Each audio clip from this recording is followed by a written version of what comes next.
This is Diaspora TV, your #1 global network.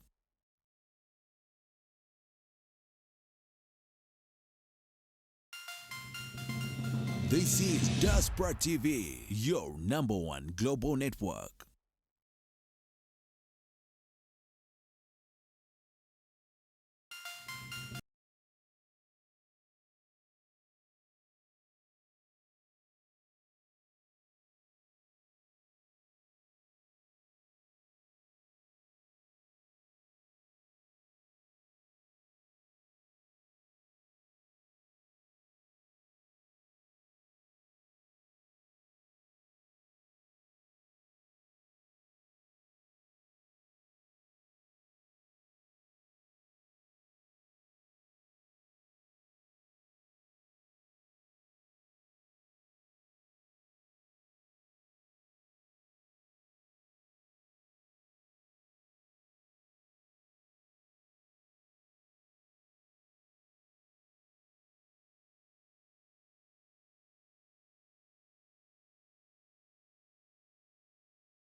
Gasindowooza zaffe kubanga ebyawandiikibwa kyo kyali kirowoozo kya Kristo okujja okufiirira omwana w'omuntu n'omulokola. So tukuva mu Bayibuli enkadde mu Old Testament paka mu New tulaba nga Bayibuli enkadde bajja bapointinga ku oyo Yesu Kristo kikyatukola kye yatukolera, era ffe tuweereddwa nnyo omukisa omulembe guno nti abo ba Musa kye baali baagala okulabako Beriya abayita omuliro bo tebaatuuka ku kino ekya Yesu Kristo kwe yafiira ku musaalaba kuba baalindirira ekisuubizo, naye kaakati ffe tuli mulembe gw'ekisuubizo ogwatuukirira. Era kyova olaba nga mu ndagaano enkadde Mukama alina okutuyamba ne tuba nga tusobola okuvvuunula n'okuyamba abantu bwe tuba tugisoma, kubanga mulimu ebintu bingi ebyogerebwa nga bikusike nga bibikke nga tulaba Kristo yali concealed ngate mu ndagaano empya yali nga yabikkulirwa. So by and by nga bulijjo bwe tugamba nti Bayibuli omuntu aba abuziza ekibuuzo teri kibuuzo kya yes or no na muntu n'akuddamu ti yes like this, olina kutuula n'osomesebwa by and by kibuuzo kyo ne kiba nga kikuddibwamu. Tweyanzege omukutu. Right now tugenda kutandika ate series zaffe ze tuyigiriza ng'olwaleero tugenda kwogera mu Luganda. Twagala okwaniriza buli kinoomu abali ku cyberface, abali ku Twitter, abali ku diaspora, mwebale kutuwa omukisa guno okubanga twogera eri bannaffe abali mu ggwanga lino erya diaspora. Bangi abaloginga in kati mu studio ndina omubuulizi w'ekigambo abamusomesa taba mubuulizi, omusomesa w'ekigambo Godfrey Sempe batubuuzeeko then tutandike. Mukama waffe bazibwe abooluganda, nebaza Katonda olunaku olwaleero. Mwenna abali ku cyberspace Mukama abawa omukisa nga tugenda okutandika okuyigiriza. Abali ku Facebook, YouTube, Twitter, Instagram, muyite mikwano gyammwe, muyite abooluganda mwenna. Ekigambo kigenda kuyigirizibwa ate essanyu lyaffe nti tuyina omuliro mu kuyigiriza ekigambo kya Katonda okuva omwaka oguwedde na guno. Twagala abantu bagguka amaaso, abantu bakyaliko ekibazibye okutegeera ebyawandiikibwa. Veil. Yeah. Mukama atuwadde ekisa nti tuzzeeyo ne twenyigira mu kusoma tusobole okujja okusomesa abalala abatannaba kutegeera. Kyava tuwadde obuweereza obw'okutabaganya abantu abalala abatannaba kumanya. Naye ekisooka njagala ofune Bayibuli yo, ofune ekitabo kyo, oyo abadde asoma naffe okumala ebbanga, gw'abadde tannabafuna ekitabo kyo kati ne Bayibuli, kubanga ebyawandiikibwa bye bigenda okwogera gye tuli, ffe tetugenda kwogera eri byawandiikibwa. Kati njagala tusharinge obubaka buno bwe tugenda okuyigirizaako eri abantu abalala. Oyina mikwano gyo basharinge, bali Landa, ali bali Norway, bali Sweden, babuulirikaawo nga bwe nsharinga. Amina. Twebaza Katonda olw'ekisa n'obasama gy'atuwadde. Tumwebaza nti atuwadde obulamu ate n'olwaleero tugenda kwogera ku mutwe ogugamba nti twanywezebwa mu butukuvu, established in righteousness, twanywezebwa mu butukuvu. Amiina. Amiina. Era tusabe taata twagala okwebaza olwaggulo olwaleero eri abantu bo bonna abagenda okuwuliriza, bonna nga bagenda okufuna okutegeera n'okumanya okuva gy'oli, abalina veero ku maaso nga tusoma ebyawandiikibwa bafune okutegeera, abatannaba kufuna kubikkulirwa bafune okubikkulirwa.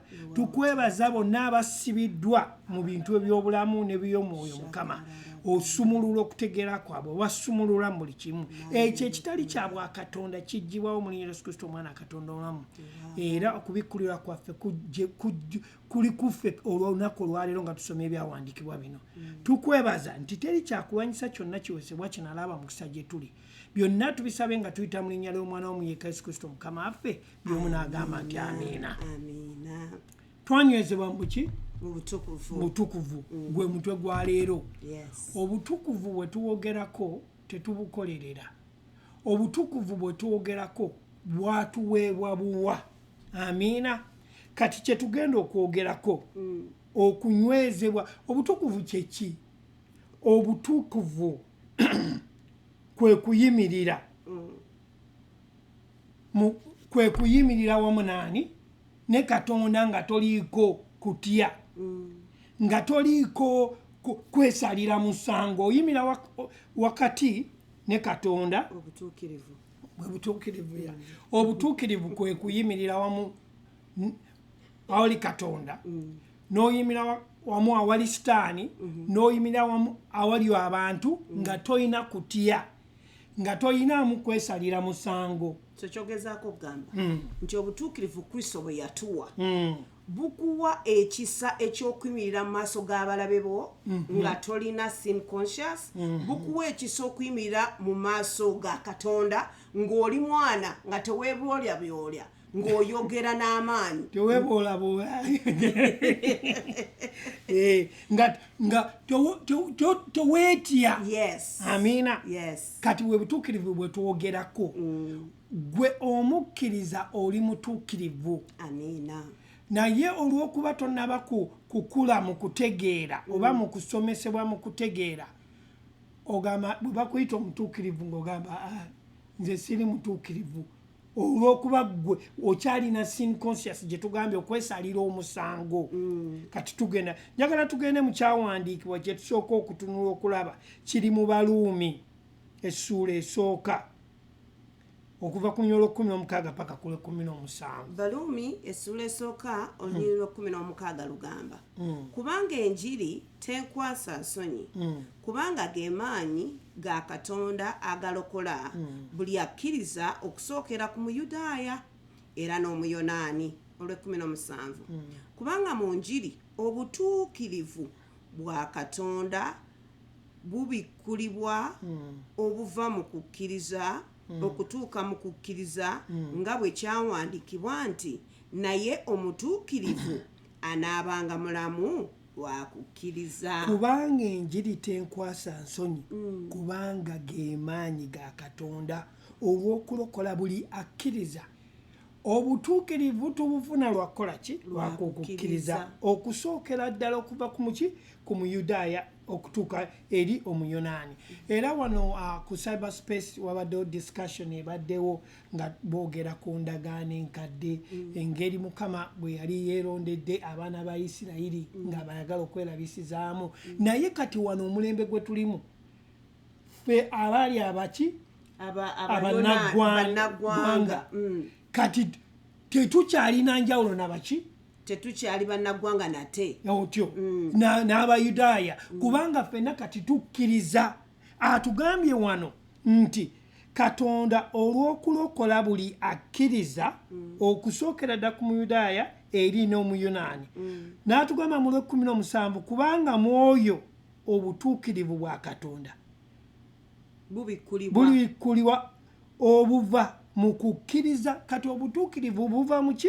Mu kukkiriza. So obutuukirivu bubikkulibwa okuva mu kukkiriza okutuusa mu kukkiriza nga bwe kyawandiikibwa nti naye omutuukirivu anaaba mulamu lwakukkiriza. Kati obutukuvu buno ng'otugambye nti enjiri ge maanyi ga Katonda agalokola. Buli lwe tubuulira enjiri eno ereeta amaanyi n'okutegeera eri omuntu abadde eri omwonoonyi bw'amala nakkiriza Yesu Kristo n'ayatula right there obutuukirivu abufunye. Kati ekigambo obutuukirivu kiva mu kigambo oluvannyuma lw'okuwulira enjiri. Omuntu bw'awulira enjiri nakkiriza n'aweebwa obutuukirivu. Okutegeera ekyo nti enjiri ebikkulirwa eri omuntu okutegeera okufuna obutuukirivu. Amiina.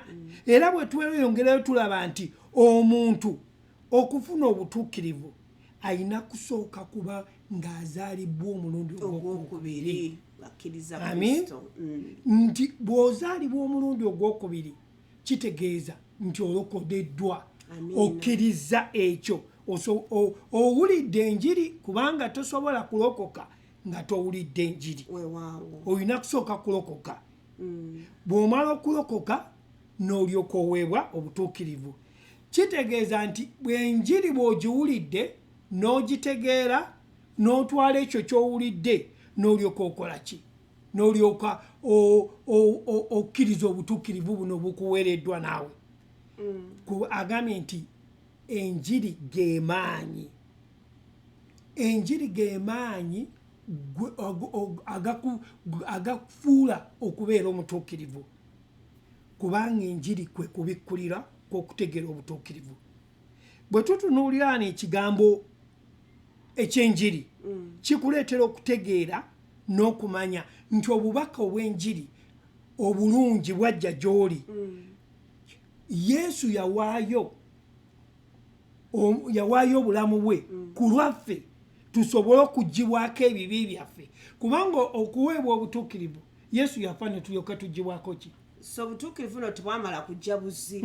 Waliwo Yesu Kristo eyali Katonda yafuuka omuntu ng'ayambadde omubiri gw'omuntu n'ajja asobole okutulokola atufiiririre. Otyo kati kye tuyita sacrificial nti yawaayo obulamu bwe ku lwaffe tusobole okubeera nti yasasula omutango tusobole okubeera nti ffe tufuna obutuukirivu buno.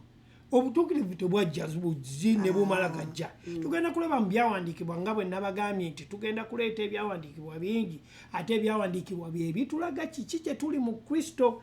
Tugende mu Bakoliiso ekyokubiri essula 5 olunywa lwa 21. Bakoliiso ekyokubiri essula 5 olunywa lwa 21 lugamba atamanya kwonoona yamufuula ekibi ku lwaffe ffe tulyoke tufuuka obutuukirivu bwa Katonda mu ye.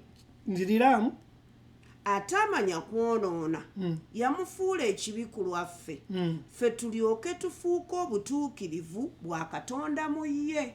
Wano mweno egambye nti atamanya kibi yamufuula ekibi. Kaakati buli lwe tutategeera concept eyo, bwe tutategeera nti oli yafuuka ekibi gwe ate n'otandika okwesalira omusango nga bw'oli mu kibi. Atamanya kibi n'afuuka ekibi ku lwaffe ffe tulyoke tufuuke obutukuvu obutuukirivu bwa Katonda mu ye. Kati twafuulwa obutuukirivu obwa Katonda. Ekyo kwe kwali okwewaayo kwe yeewaayo mu Kristo omulimu gwe yawaayo. Kyekyali ekirowoozo ekirungi ekyotwagala n'ajja n'atwala omutango ogw'ekibi kubanga ekibi enkomerero y'ekibi wage of sin is death. Enkomerero y'ekibi kwe kufa.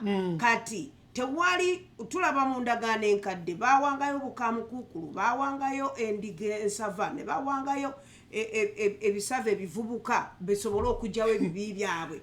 Naye era by and by tulaba tekyasobola. Kabe golodi kabe silva nga tasobola kugyawo kibi kya mwana wa muntu.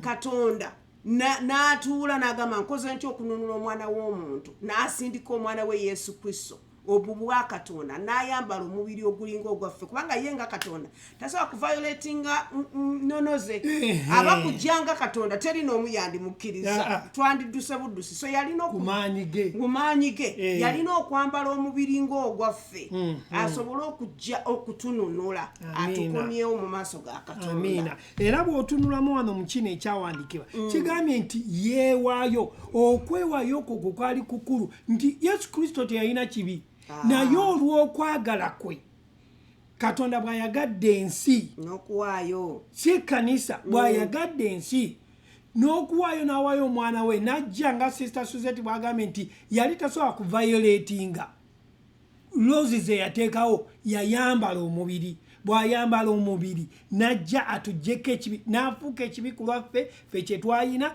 ye gye twogerako sacrificial work n'awaayo n'atuggyako ekibi ffe ne tutuuka abatuukirivu. Kiki gye kitegeeza obutuukirivu? Obutuukirivu tetwabukolerera. Obutuukirivu tetwagamba nti nze njagala obutuukirivu, nedda.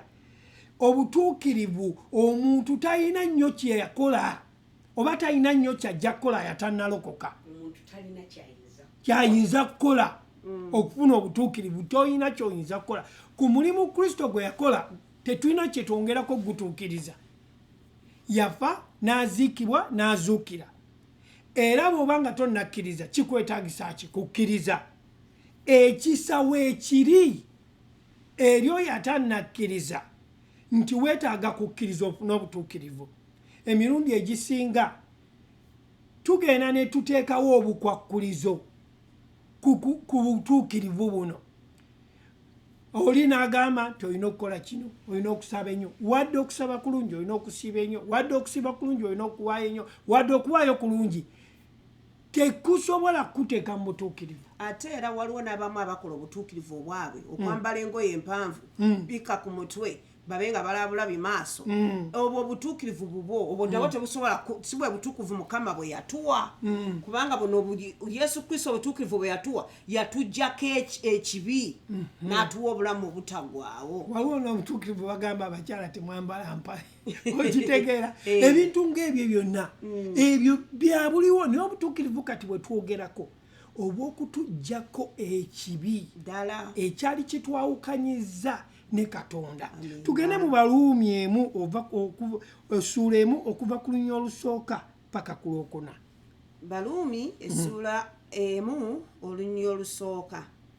Pawulo omuddu wa Yesu Kristo eyayitibwa okuba omutume n'enjawulibwa okubunyisa enjiri ya Katonda gye yasuubiriza edda mu bannabbi be ne mu byawandiikibwa ebitukuvu.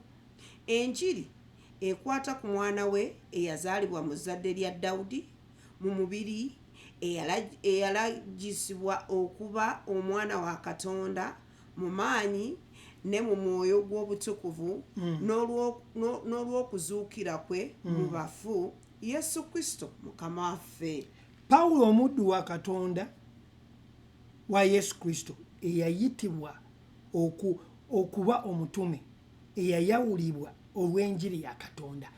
Amiina. Gye yasuubiriza edda mu bannabbi. Bwe twogera yasuubiriza edda mu bannabbi nti bannabbi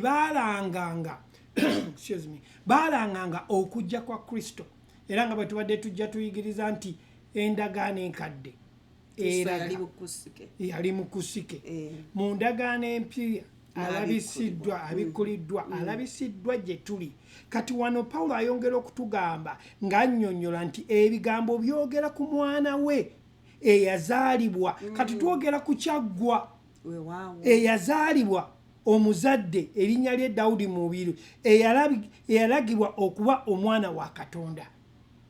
Yesu Kristo yajja ekyamuleeta teyajja kutuwa mayumba, teyajja kutuwa ssente, teyajja kutuwa bintu birungi, naye yajja okutuggyako ekibi tusobole okubeera nga tusaanidde. Ekibi kyatuwaawula ne Katonda olw'okufa n'okuziikibwa n'okuzuukirwa nti yafa ku lwaffe asobole okukkiriza ekyo kisobole okubeerawo. Wano bwe tugenda mu Lwokusatu watugambye atya? Ebigambo ebyayogerwa ku mwana we eyazaalibwa mu zadde lya Dawudi mu mubiri gwe lukoma Olwokusatu nogera Olwokuna. Awo wetwagala nti yalabisibwa mu mubiri n'azaalibwa, yayambala omubiri n'alabisibwa mu mubiri n'afa n'aziikibwa ku lwaffe tusobole okuvaako ki ebibi byaffe. Kati Katonda yajja nga Katonda n'alabisibwa mu ki ng'omuntu n'afa ku lw'omuntu ng'amaze okufuuka omuntu n'asasula omutango ogw'ekibi kyaffe. Amiina. Kati kitegeeza nti obutuukirivu buno tebumala gajja buzzi. Waliwo Mukama Katonda kye yayitamu okukola okubeera nga tukola ki tufuna obutuukirivu buno.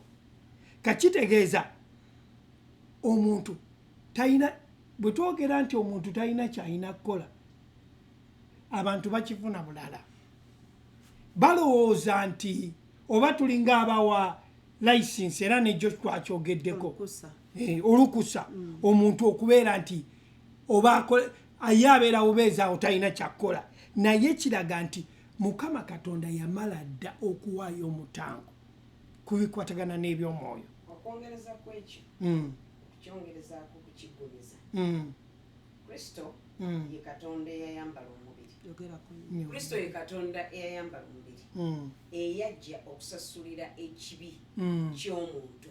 Nti mu muntu temwalimu kiyinza kutwala kusasulira kibi kye. Kwegamba omwonoonyi tasobola kusasulira mwonoonyi. Kyatwala Katonda. Kyatwala Katonda okwambala omubiri najja mu nsi muno okununula omwana w'omuntu. Era obutukuvu buno kyatwala ye kubanga bulijjo tubadde tujja tuyiga nti Katonda ye yatonda omuntu. Kyali kirowoozo kye ekyokutonda omuntu n'omuntu ono okumufuula ki kyayagala kubanga omuntu ono wa Katonda. Kati ekiva kimuleeta okununula omuntu ono okumuzza mu kifo mwamwagala abeere. Kati obutukuvu buno tebuva mu muntu kubanga obutukuvu si kirowoozo kya muntu, kirowoozo kya Katonda. Obutukuvu buno kwe kuyimirira wakati ne Katonda nga tolina kikulemesa kunyenjezebwa. Kyensonga lwaki ajja okugyawo ekibi. Ekibi kino kijjibwawo kubanga ekibi kino kyekyayawula omuntu ku Katonda. Yensonga lwaki akomawo okuzza omuntu mu kifo kubanga omuntu kitonde kye. Naye kitwala omuntu okukkiririza mu mulimu guno gwe yakola ogw'okumununula. Nti bw'amala okukkiriza afuuka mutukuvu kubanga ekimugaana okuba omutukuvu eri Katonda aba akijjeewo nakkiriza obwa Katonda okukolera mu ye. Webale kunnyonnyola ekimugaana. Ate mu kuwaayo Yesu Kristo kuno ku nsi bwe twaliko tetulina kye twali tusobola kuwaayo ekyali kisobola okusasula omuwendo ekyokutujjako ekibi. Kyatwala Yesu okufa. Tulina wano golodi mu Congo omuyitirivu, South Africa erina golodi, naye ne golodi gwe tuyina n'obugagga bwe tulina ku nsi bwali tetusobola kukola ki kubanga ensi n'okujjula kwayo bya Mukama. So tewali kintu kyonna kyoyinza muwa kubanga naawe wennyini obulamu obuwe. So kitwala ye. Amiina. Kitegeeza nti omuntu omwonoonyi tasobola kununula ki mwonoonyi munne. Kyatwala Yesu omutuukirivu. Saddaaka alina okubanga ntuukirivu nga teriiko kyonoono. Webale nnyo asobole okutununula. Kaakati owooluganda morals tezisobola kukola ki kununula. Weewaawo nnungi naye tezisobola kununula mu kufa kw'ekibi. Tekusobola. Kigambye nti the wages of death, the wages of sin is death. Otyo kaakati ne bw'oba ogenze mu kkooti jaji bw'amala okukusalira omusango ne bw'ogwa wansi n'olwolinga n'osambagala bagenda kukusiba guilty. Okitegeera okukaabako tekusobola kujjako kibi. Nedda tekisoboka. Tugenda kutunula no mukyawandiikibwa kati omuntu yali tasobola kwesasulira Yesu Katonda yennyini yalina okujja okumunonola. Tuli ki kye twogerako? Okunywezebwa mu butuukirivu. Omukkiriza yenna yanywezebwa, tagenda kunywezebwa, yanywezebwa mu butuukirivu. Yanywezebwa mu butuukirivu. Era tuwuliza olunaku olwaleero nga wakaloginga ku platform eno, bw'obanga oli mukkiriza wanywezebwa. Naye bw'oba tonnakkiriza tonnaba kunywezebwa. Nti kikutwalira ggwe nga bw'olabye Yesu Kristo we yajja, waliwo okuwulira enjiri eno gye tubuulira olunaku olwaleero n'okkiriza n'onywezebwa. Tekijja mu bitundutundu n'okifuna Katonda tajja mu bitundu okubeera mu ggwe. Lw'okkiriza wajja n'ayingira mu ggwe. Tugende mu Timoseewo ekisooka essula 3 olunyolo 16 tweyongera kulaba byawandiikibwa. Timoseewo ekisooka essula 3 olunyolo 16 lugamba era awatali kubuusabuusa ekyama ky'okutya Katonda kye kikulu, oyo eyalabisibwa mu mubiri n'aweebwa obutuukirivu mu mwoyo, n'alabibwa bamalayika, n'abuulirwa mu mawanga, n'akkirizibwa mu nsi, n'atwalibwa mu kitiibwa. Bannange, okuva ku lubereberye paka ku kubikkulirwa, bw'osoma ebitabo ebyo byonna byogera ku kujja kwa Kristo, nti Kristo ajja, boogera okuva mu Genesis paka mu kubikkulirwa nga boogera ku Kristo. Okuva ku lubereberye nga boogera ku Kristo. Naye emirundi egisinga tugenda ne tuva ku ki ekyatuwandiikirwa ne tutandika okutunuulira engero ne sitole kwa Bible naddala mu ndagaano enkadde mulimu sitole ezinyuma, Goliyasi ne Dawudi, Samusoni ne Derayira. Kati ne twesiba ku ekyo so nga ate bano baali basonga eri ekisuubizo ye Yesu Kristo.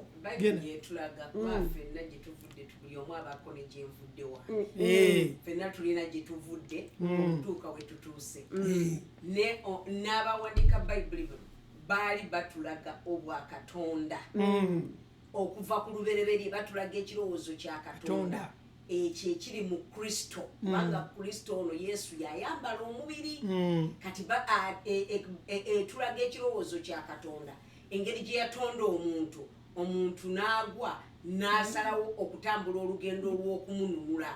Amiina. Kati omwo mwe muli egyenvudde w'olugendo olwa Katonda n'omuntu wagyenvudde. Kati mwe tulabira entalo mwe ziri, mwe tulabira Dawudi, mwe tulabira Derayira, mwe tulabira ebyo byonna nga bitulaga. Naye mu byonna bwe tusoma kintu kimu kye tulina okufunamu nti Kristo ono agenda kujja, agenda kubonyaabonyezebwa, alifa, aliziikibwa, alizuukira, okujjako omuntu ebibi, okumuzza mu kifo Katonda omuntu mwayagala omuntu. Amiina. Era wano bwe tutunulira Timoseewo gw'ova okusoma 3:16 agambye era awatali kubuusabuusa ekyama ekyokukola ki ekyokutya Katonda kye kikulu, oyo alabisibwa mu mubiri, oyo eyalabisibwa mu mubiri n'aweebwa obutuukirivu mu mwoyo, n'alabibwa bamalayika. Abo bonna olaba nti bajja banyonyola kiki ekyaliwo, n'abuulirwa mu mawanga, n'akkirizibwa mu nsi, n'atwalibwa mu kitiibwa. Kitegeeza nti Katonda yalabisibwa mu mubiri. Ekyo nno kikulu, ekyo kye kiraga nti Katonda Yesu Kristo Katonda eyayambala omubiri weebale nnyo n'ajja okutuukiriza kino ekyokusasulira omutango, weebale nnyo okusasulira ekibi ky'omuntu, weebale nnyo. Yesu ye Katonda eyalabisibwa mu mubiri okujja okutuukiriza ekintu ekyokununula omuntu ono mu kibi. Era bwe babuuza obuliwo obulaga Katonda, ekyo kye kimu ekiriwo. Bino bye bintu ebimu ebirina okubeera nga abakkiriza Kristo bategeera ebintu bwe bityo okusomesa kwa Kristo otyo bateekwa okuba n'okusomesebwa kwa Kristo nti basobola okwennyonnyolako omuntu bw'ababuuza obulokozi kyeki asobola okuba nti annyonnyola obulokozi naye abakkiriza bangi nnyo tebamanyi ne kye bakkiriza tebakimanyi lwaki olw'okuba nti tebasomeseddwa oli akubuuza obuliwo obwa Kristo bwe bulwa nti yafa n'aziikibwa n'azuukira ng'obunnyonnyola kubanga osomeseddwa ekyo kitegeera. Amiina. Tugendeko mu kitabo ekirala eky'Abaluumi essula 5:8. Baluumi 5:8 agamba naye Katonda alaga okwagala kwe gye tuli kubanga bwe twali nga tukyalina ebibi Kristo n'atufiiririra. Ekyo ekyawandiikibwa kikulu nnyo buli lw'okitegeera toliiko musango. Agambye naye Katonda atenderesebwa okwagala kwe ye gye tuli kubanga bwe twali nga tukyalina ebibi byaffe bannange yatwagala teyagamba nti mwami mubiru bw'onomala okussa eccupa eyo wansi ndyoke nkulokole bw'onomala okulekayo obubbi bwo ndyoke nkulokole. Yagamba nti bwe twali nga tukyali mu bibi byaffe Yesu Kristo n'atufiirira. Yakuwa optioni gwe bw'omala omukkiriza oweebwa obutuukirivu yafa ku lwaffe abaali aboonoonyi. Okufa kwe yawaayo omutango ffe tusobole okuleeta kye. Okwongereza katono ku ekyo nti Yokaana awandiise ng'agamba Yokaana 3:16 nti Katonda bw'ayagadde ensi kati okuddeyo ku luno olwa 5 Baluumi 5:8 nti naye Katonda akoze atya atendereza okwagala kwe alaga okwagala kwe gye tuli kubanga bwe twali tukyali mu byonoono bwoddayo wali mu Yokaana 3:16 nti Katonda bw'ayagadde ensi tayagadde ekkanisa naye ayagadde ensi kitegeeza ki bw'ayagadde aboonoonyi n'okuwaayo n'awaayo omwana w'omu yekka buli amukkiriza aleme okubula naye abeere n'obulamu obutaggwawo ekitegeeza nti yagenda okufa ng'okyali mwonoonyi. Nze naawe awuliriza ffenna abakkiriza tugenza okukkiriza nga yafa dda ekitegeeza n'abagenda okukkiriza yabafiiririra dda so tababalira kubanga ayogedde mu Bakolinso 2:5 nti yali mu Kristo nga Katonda yali mu Kristo ng'atabaganya ensi nga tagibalira bibi byayo. Ekitegeeza oluggi lukyali luggule eri buli muntu yenna y'ensonga lwaki obutuukirivu bukola ki bunywezebwa ye yabunyweza ye munyweza anyweza mu ffe bwe tumala okukkiriza nga tuba batukuvu. Amiina. Nyongerako agendako omwenda nga tetunnagenda ku Baluumi wetuva okusoma 5:9 nti kale okusinga ennyo kaakano bwe twaweebwa obutuukirivu olw'omusaayi gwe okusinga ennyo alitulokola okutuggya mu busungu bwa Katonda. Bwe twaweebwa ekyo kirese bulungi nnyo bwe twaweebwa obutuukirivu bwe boogera ku musaayi gwe okuva kwe ekibi kyetugenda netugamba omusaayi gwe n'osanga abantu nga bagukiraiminga. Nange nali ngukiraiminga paka nafuna okutegeera n'okumanya kati kisomesa n'ebikka mu musaayi gwe n'ebikka mu musaayi gwe omusaayi gwa Yesu Kristo gwayiika gye yaguyiwa wa gye yagumansira yagumansira awatuukirivu w'abatuukirivu wagambye nti ngenda obategekera ebifo wa gye yagenda naye mu kudda kwe naddanga ki ng'omwoyo kati atuddewa kyova olaba nga atuula buli kinoomu yajja okutufiirira ng'ali mu mubiri nakyagala nnyo ne ŋŋamba waawo era okuva olwo sikyasiiga musaayi kubanga buli kumakya ewe nali naabanga naaba omusaayi naye nga nali sikitegeera olw'okuba nalinamu obwa traditional bwewaffe engeri gyenva mu Africa ng'abantu basaddaakira ebintu osobola okufuna bajjajja bakuwonge nendowooza nti ne mu Kristo bwe mpulira omusaayi kati nange kanneewonge bwekyo si bwe kiri abooluganda. Kristo yatufiiririra n'atuggyako ekikoligo ky'ekibi yajja mu mubiri nga Katonda bw'amala okufa nga Mwamubiru bw'agambye omusaayi kasooke tudde katono kuba twagala eyo topiki ndala nnyo tugireke ejja mu maaso tujja gireeta mu maaso abantu bategere lwaki tetuclaiminga musaayi naye waliwo olunyiri lwembadde njagala oyongere ku luli lwosomye ku Baluumi 8 naye njagala ogende mu Baluumi 8 olwa32 kubanga lugenda bulungi ne 5:8 Baluumi 8 olwa32 kangendewo katono wano Baluumi 8 olunyiri lwa 32 lugambye bwe luti wano ataagaana mwana we ye naye n'amuwaayo ku lwaffe ffenna era atalitugabira bintu byonna wamu naye era talitugabira bintu byonna wamu naye kitegeeza teyagaana mwana we n'amuwaayo ku lwaffe nga tukyali mu bibi byaffe teyagamba Yesu Kristo tegenda batamiivu bawedde naye n'amuwa talitugabira bintu byonna wamu naye kati kitegeeza okwagala kwa Kristo bwe tugenda eri mu Timoseewo ekisooka agambye okwagala kwe ayagala abantu bonna si kanisa abantu bonna kusooka kukola kikulokoka bwe kituuka mu bulokozi ayagala abantu bonna okulokoka bwe kituuka mu kumanya amazima eri ekkanisa ayagala emanya amazima agali mu ye webale nnyo bwe kituuka eri okulokoka ayagala ekkanisa era ayagala nsi era yafiirira nsi naye ensi bw'eriwulira enjiri n'erokoka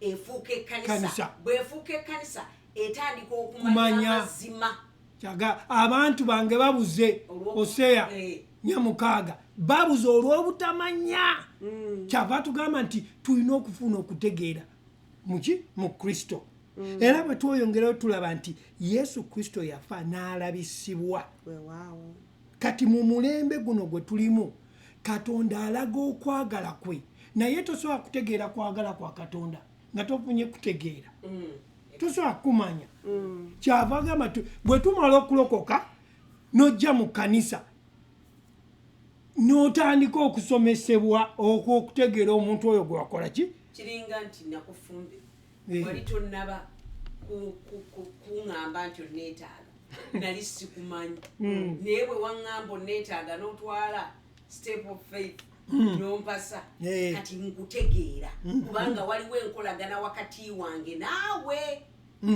kati omuntu yenna atakumanyi akulabira bulabizi eri kubanga takumanyi naye kati nze akumanyi nkumanyi endya n'ensula so ne Katonda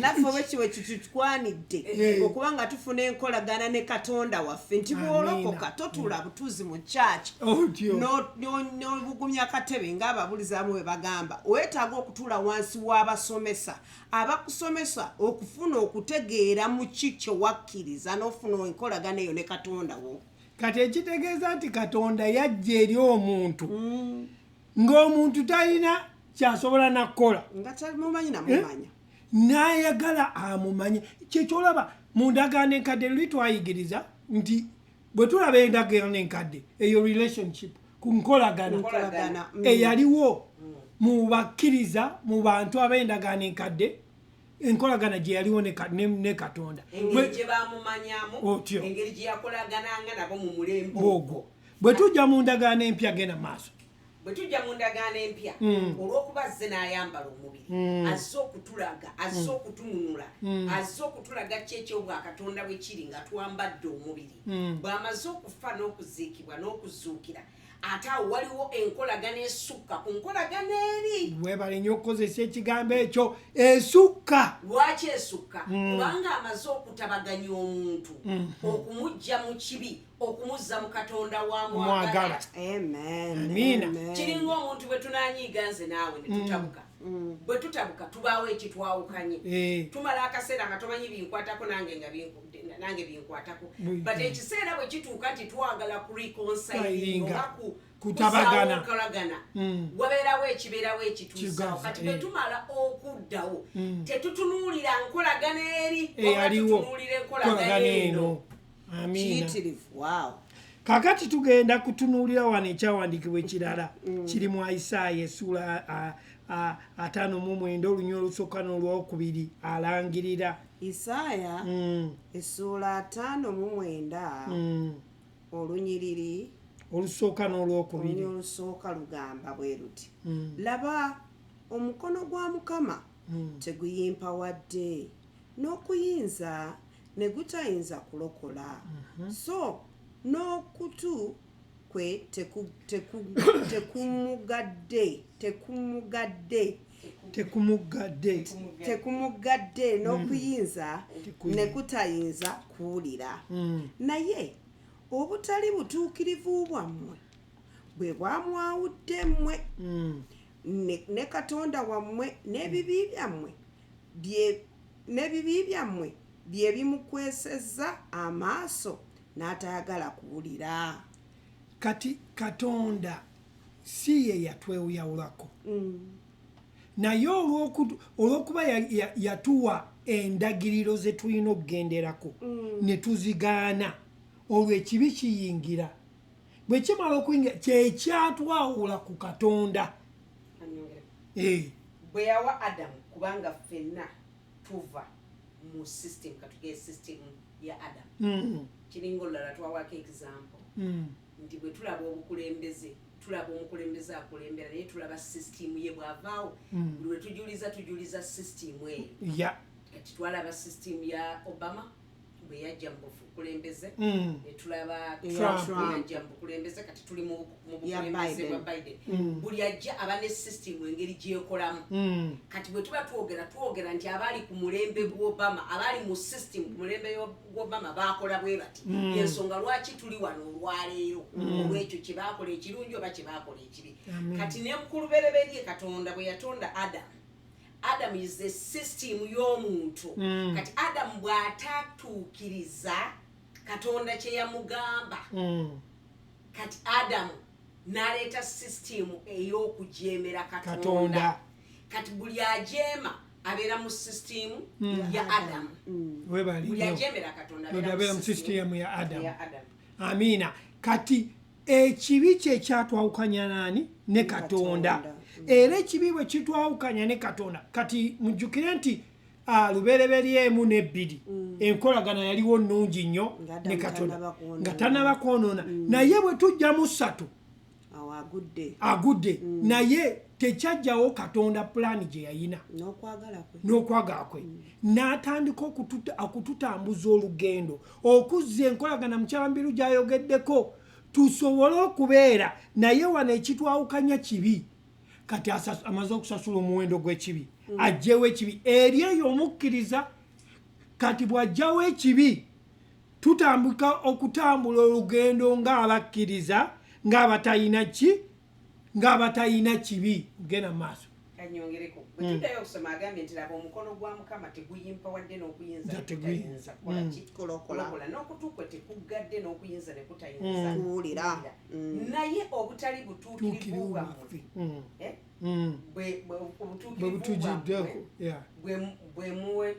bwe muwulidde mmwe ne Katonda wammwe eri ebibi byammwe byebiba eyegambe eti oli kulinyere ki olwokubiri naye obutali butuukirivu bwammwe bwe muwadde mmwe obutali butuukirivu bwammwe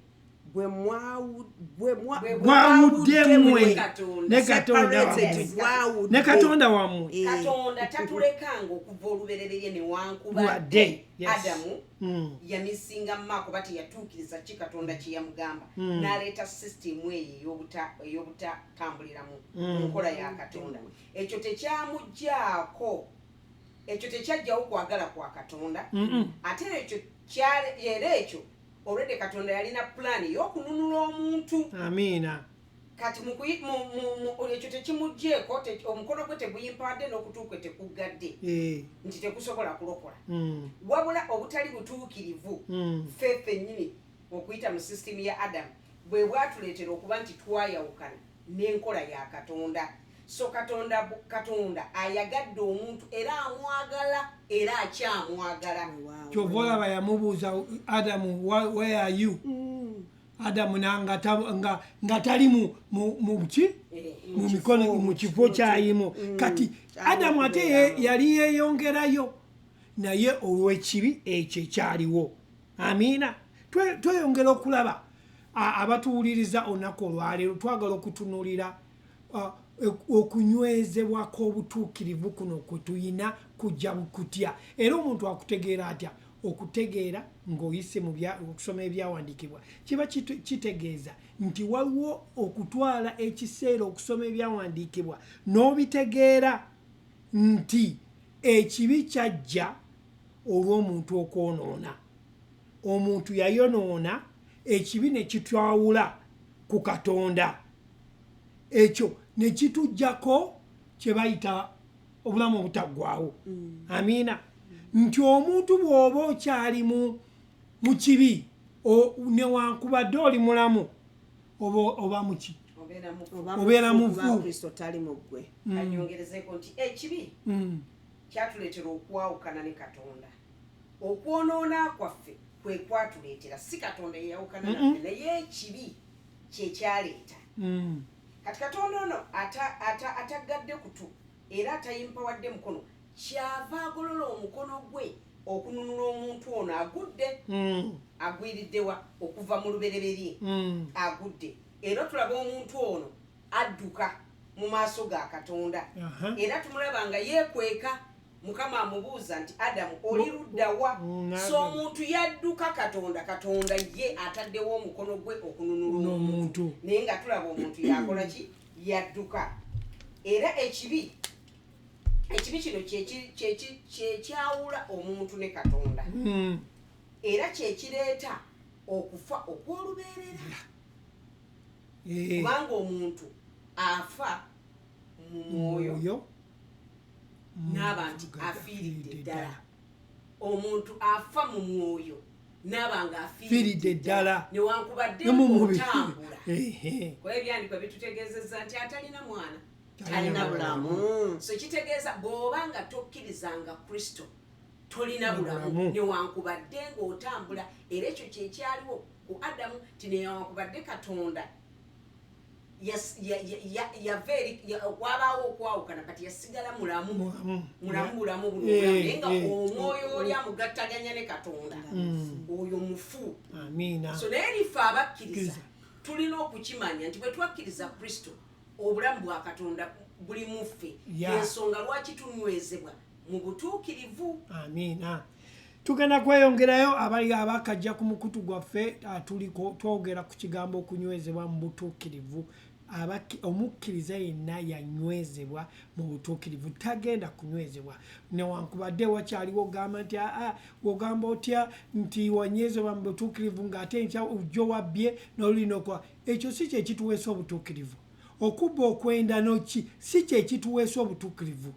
Nedda. Kristo okufa n'okuzikibwa n'okusalaba kye kituweesa obutuukirivu. Okusasulira ekibi kyange kubanga ye atamanya kibi yafuuka ekibi lwange nze nsobole okubeera omulamu, nze nsobole okuba omutuukirivu. Kati olwekuba nti yansasulira ekibi bwe nakkiririza mu ekyo kye yawaayo obulamu bwe bwe yawaayo ku lwange mbeera omutukuvu. Kati bwe mmala okufuuka omutukuvu then ebikolwa ebiva mu nze birina kuba bitukuvu. Naye bwe nsigala nkyatamantama kiba kitegeeza mba sinnetegeera. Tomanyi kikyo oli mu Katonda. Abasinga tuli bazadde tuzaala abaana ne tuba nakyalinga ne tubabuulira ekyokukola, but bw'agenda n'amantamanta n'atakola ekyo kimujjako okuba mwana wange. Nedda. Asigala mwana wo lwakuba mantaavu. Kyova olaba kikutwala gwe, kijja kutwala gwe omukkiriza ali eyo akyalina okubuusabuusa mu byawandiikibwa. Osome otegeere. Olina okusoma ebyawandiikibwa bino n'okola kino ofuna okutegeera. Ekyo Pawulo kyatusabira mu makanisa gonna gano ng'agenda agasabira. Bafuna okutegeera.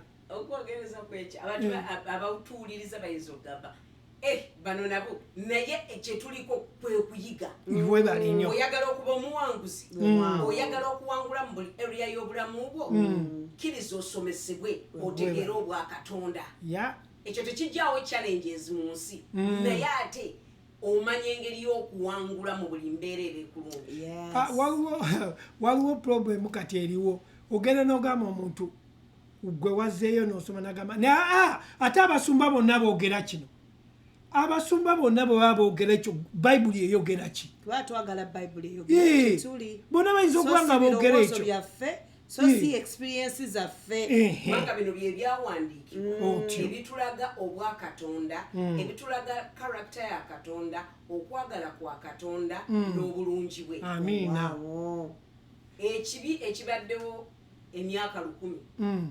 tekikifuula kuba kituufu oba obulimba obubaddewo emyaka 10 tebufuulako nti kituufu naye tuno omulembe gwe tutanze kwanza endabira ku muwalange ziva ali just myaka 11 alina ebibuuzo byabuuza kati ffe bali abaasooka babaddewo nga batusomesa tubadde bagayaavu mu kwagala okusoma ebyawandiikibwa nga twagala batutekeke mukono batulagule mangu tugende mu Amerika tufune ssente nga ye aimu yaffe naye kati banaamirembe emite egy'abaana abavubuka n'abaana abato babuuza ebibuuzo kubanga ate bo tebaagala olwedde mu Amerika baagala kumanya katonda ono yaani kati osobola kujjaawo n'obabuulira njiri nti mukama alina gy'abatwala mujje mbalaguleko ebyo enjiri bwekyo ekiseera ky'enjiri ey'okulagula nti olina gy'ogenda ng'omuntu tasimbye ate omwana y'omu ogenda mugamba abaana tebagenda jikkiriza omwana y'omu ogenda muga nti katonda kwagala ate omala ekyakugaye nti katonda nasunguwala agenda kuga nti katonda nabakibwanye bwerwaleero asunguwala enkyate nabakwagala era ate enkyana katonda nabakyoyo ate yayagala ate yatta kwegaba otamanya kuvunula byawandiikibwa kigenda kubeera kizibu eri omulembe omupya omuto guli very challenging kyovala mukama atuwa ekisa tuddeyo tubeere skillful mu byawandiikibwa tusome tusobole okunnyonnyola omuntu bw'aba alibuuziza ekibuuzo so si kusunguwala tize gwola ndudde mu bukristaayo byoyogerako sibitegeere amiina tugende ku kyawandiikibwa ekiri mu lubereberye essula 2:16 n'olw17 olubereberye essula 2:16 mukama katonda n'alagira omuntu n'amugamba nti buli muti ogw'olusuku olyangako nga bw'onooyagalanga naye omuti ogw'okumanya obulungi n'obubi togulyangako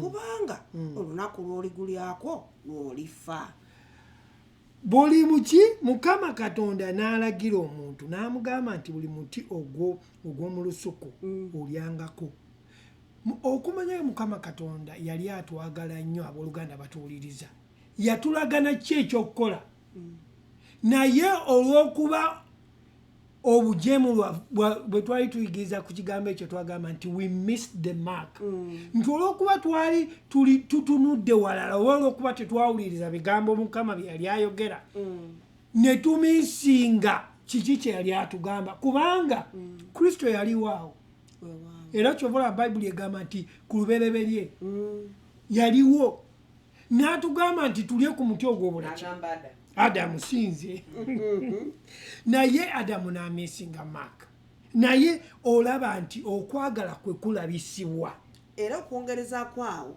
nti Adamu ffenna mwe tuviiramu nga generation eyajemera katonda yali muntu omu Adamu tetwali nayo n'ayonoona ffenna ne tufuuka aboonoonyi kati ate wano wekinyumira ennyo nti yali muntu omu Yesu Kristo eyayambala omubiri eyajja n'atusasulira omutango gw'ekibi kati ffenna tuli batya batuukirivu wanayina agambye nti naye omuti ogw'okumanya obulungi n'obubi togulyangako kubanga olunaku lw'oligulyako tolirema kufa Adamu yabeera ku nsi emyaka meka 9 naye yali mulamu ng'ate mufu yali mulamu mu mubiri n'abeera n'emyaka mingi naye emyaka gyegyo gyali tegirimanyi Kristo yali webali nnyo naye yeebazibwe katonda wa mukama waffe atuwadde ekisa ky'okumumanya n'okumutegeera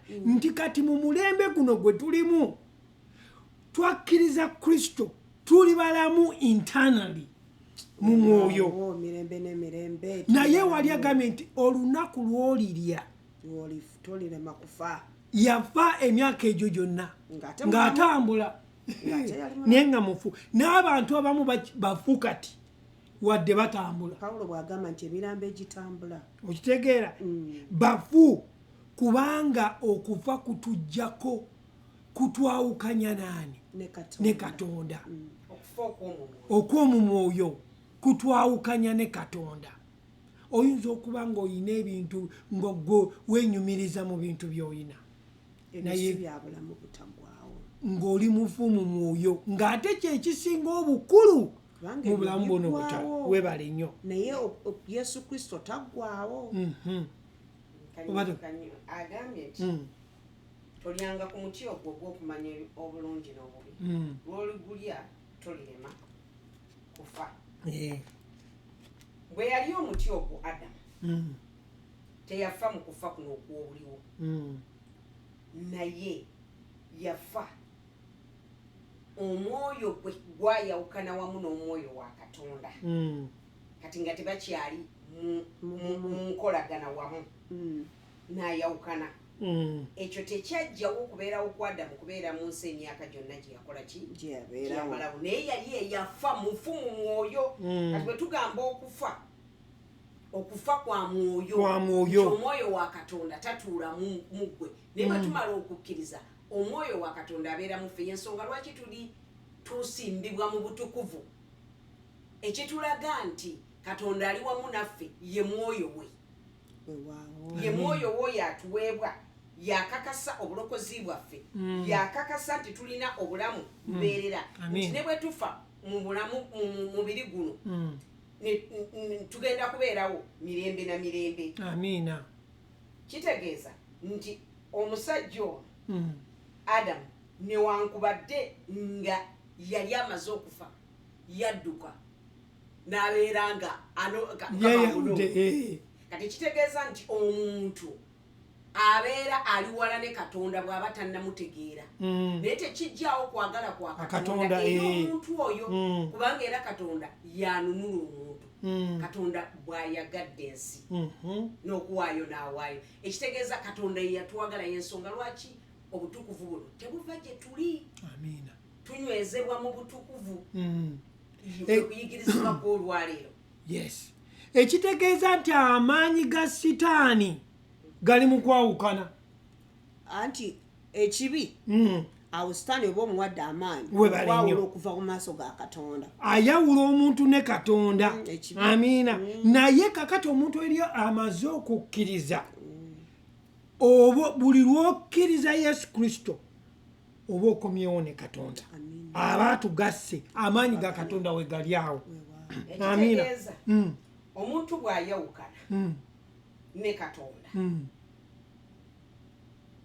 yawa sitaani amaanyi yawa sitaani amaanyi so si Katonda omuntu ono bw'abanga yasazeewo okukola tuddayo mu lubereberye tuli mu byawandiikibwa mwe twagala okusiga omuntu bwe yayawukana ne Katonda kubanga tulabye olubereberye 1:2 awo yali mulungi Adamu enkolagana tulaba omuntu alya ku muti ogw'okumanya obulungi n'obubi tulaba omuntu akola atya ava mu maaso ga Katonda ayawukana kati mu kwawukana okwo omubi ono gwe tuyita sitaani ayitibwa sitaani aweebwa amaanyi omuntu yagamuwa so si Katonda omuntu ono Adamu ye yagamuwa oliaga tolyanga ku muti ogw'okumanya obulungi n'obubi malayika eyafuuka sitaani ajja gyali amugamba nti mpozi Katonda yagamba ki nti tolyanga ku muti guno tolyanga ku muti ogw'okumanya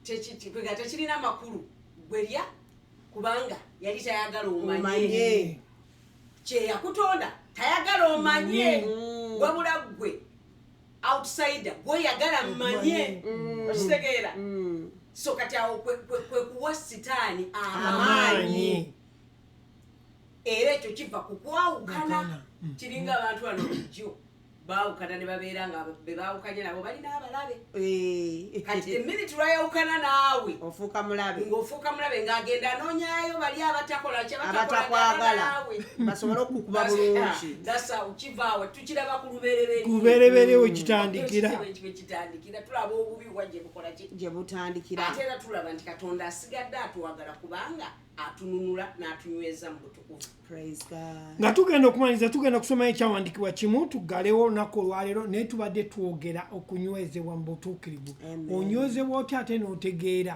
tundaba kwongerayo njagala nzikatiikirize kano nti omuntu bw'amala okubeera nga aggaliddwa ebweru n'abeera nga ayawukanye ku katonda omuntu ono yawa kiwa sitaani amaanyi eri omuntu ono kubanga oli yamanya nti ono ayawukanye akoze ki ayawukanye ku katonda kati kyamuwa amaanyi okuba nti ate naye amukoleramu namusuppressinga eri bw'omukkiriza kyolina okumanya nti tokkiriza butamanyabwo webale nnyo omubi abukozesa okunyigiriza takukoleramu okunyigiriza olw'obutamanya kubanga kyekyatuuka ku Eva butamanya kikulu nnyo bannange oyo mukyala mubiru ali behind the camera mulaba naye asomeseza behind the camera kubanga tasobola gireka yagiriko sister Suzette tusomere Balumi 5:8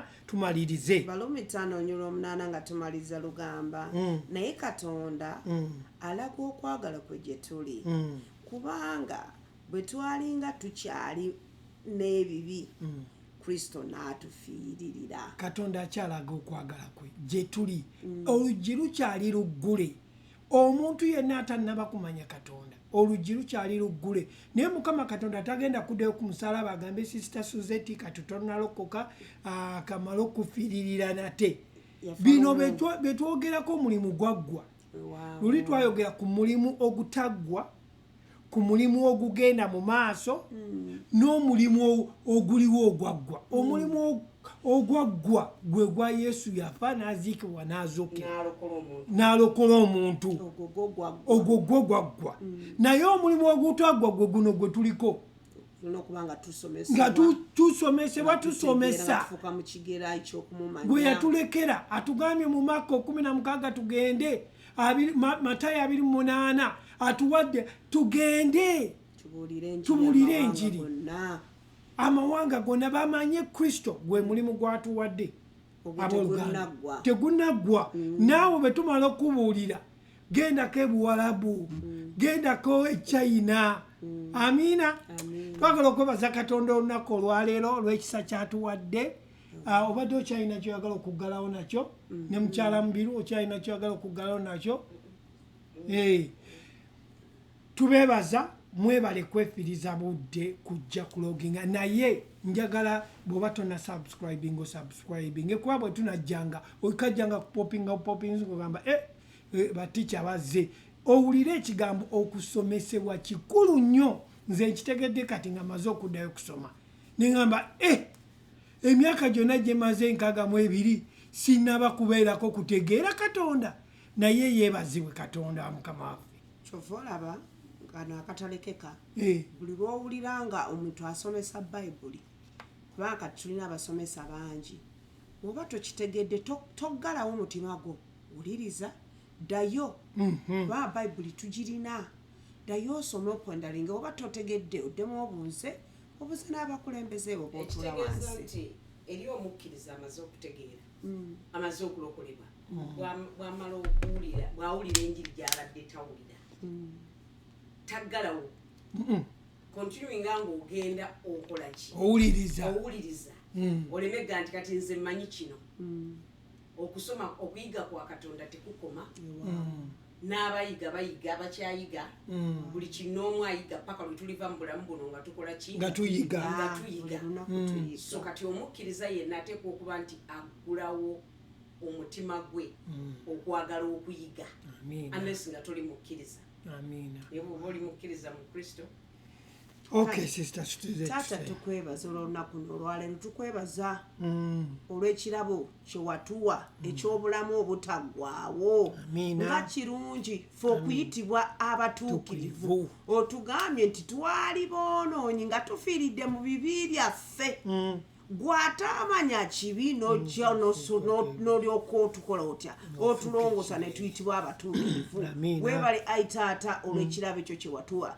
kwe kusaba kwaffe eri buli kinnoomu abadde atawaana n'ebirowoozo abadde atawaana ne sin conscious abadde agamba nti nze nayo noonakirabika mukama talinsonyiwa olwaleero evveera ebadde muli ku maaso ge emuvaako kaakano mu linnya erya yesu kristo taata eri oyo abadde tanneezuula ng'atawaana ne wrong doings nga buli olukeera alina okwenenya ekibi kinnemeddeko mukama otugambye nti bwe tuba tulina okutegeera mu ggwe tusobola okufuna obuwanguzi mu bulamu buno obw'obulokozi bwe tutambuliramu kwe kusaba kwaffe omuntu oyo alaakinga knowledge afune knowledge mu katonda afune okutegeera n'okumanya afune okubikulira nga pawulo omutume bwe yasabira abantu mukama naffe kwe kusaba kwaffe tusabira abo mukama kitange ababadde batawaana nga banoonya ekyokulya banoonya emirimu banoonya okubeerwa mukama wajja ffe tubeere n'obulamu mu bungi ddala tulagira emirembe okuyingira eri emitima gyabwe tulagira obugabiriza okuyingira eri ebulamu bwabwe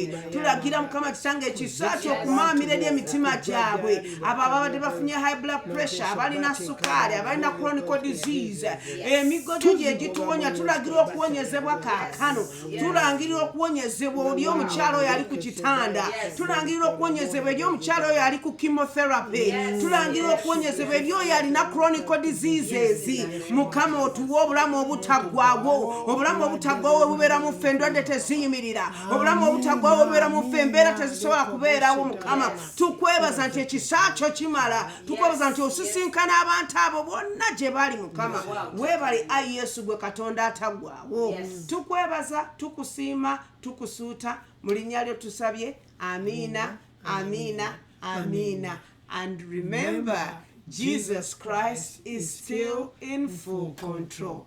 Mwebale kubeerayo weekend ennungi tulina najinda mu kitundu abanaasobola okugendayo Queen waffe wa Uganda okubeera naye abadde n'abaana baffe week number very honored abaana baffe babaddeyo bayiga ennono z'e Buganda baleme kuddaka nga boogera kipapaala so tukyebaliza katonda ekyo amiina. This is Diaspora TV, your #1 global network.